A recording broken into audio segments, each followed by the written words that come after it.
बौद्ध निर्वाचन मंडली रे विधायक तथा सरकारी मुख्य सचेतकों जन्मदिन अवसर में विभिन्न कार्यक्रम आयोजित।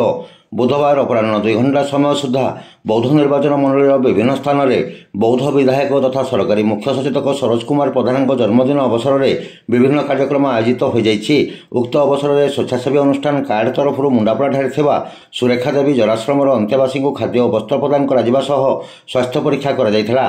कार्ड संपादक धर्मधर पड़ 6 नंबर बीजेपी मंडल सभापति सुशील होता, तेलीबंद ग्राम पंचायत युव नेता विक्रम प्रधान, मुंडापड़ा समिति सभ्यों प्रतिनिधि गोविंद झांकर, ब्राह्मणीपाली ग्राम पंचायत युव नेता नीलेन्द्र रणा, समाजसेवी तपन प्रधान, सत्य महाकूड़, कार्डर कोषाध्यक्ष विघ्नराज प्रधान उपस्थित रही अंत्यवासी को वस्त्र और खाद्य प्रदान करथिले। सेहीपरि हरभंगा ब्लॉक चारिछकଠାରେ ଥିବା जराश्रमରେ ମଧ୍ୟ हरभंगा ब्लॉक उपाध्यक्ष कान्हुचरण नाथଙ୍କ तत्वावधाନରେ जराश्रमर अंत्यवासी को खाद्य और वस्त्र आदि बंटन କରାଯାଇଥିଲା। ଏହା ବ୍ୟତୀତ ନିର୍ବାଚନ ମଣ୍ଡଳୀର ବିଭିନ୍ନ ସ୍ଥାନରେ ବିଧାୟକଙ୍କ ସମର୍ଥକ ଓ ବିଜେପି କର୍ମକର୍ତ୍ତା ବିଭିନ୍ନ ସେବାମୂଳକ କାର୍ଯ୍ୟକ୍ରମର ଆୟୋଜନ କରି ଜନ୍ମଦିନକୁ ପାଳନ କରିଥିଲେ।